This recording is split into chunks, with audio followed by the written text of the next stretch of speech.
ডার্মাটোলজিস্টের কাছে যাওয়ার তো অনেক কারণ আছে, এখনকার দিনে তো প্রচুর কারণ আছে।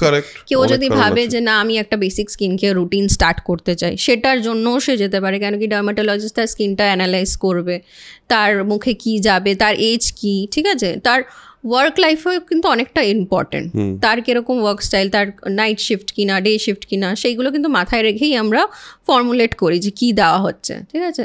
তো সেটার জন্যও যেতে পারে। অবভিয়াসলি ডিজিজ হলে তো ডার্মাটোলজিস্টের, সে একটা র্যাশ হোক, ঘামাচি হোক, সেটার জন্য আমার মনে হয় হট করে দুম করে একটা কিছু কিনে না লাগিয়ে ডার্মাটোলজিস্ট দেখিয়েই করাটা বেটার, ঠিক আছে। তারপরে হচ্ছে আপনার ধরুন আপনার মনে হচ্ছে যে আমি 25 বছর বা 30 বছর যে আমি এখন থেকেই অ্যান্টি এজিংয়ের ট্রিটমেন্ট স্টার্ট করতে চাই, আমি ফেসটাকে ঠিক রাখতে চাই, সেটার জন্যও আসতে পারে ডার্মাটোলজিস্টের জন্য।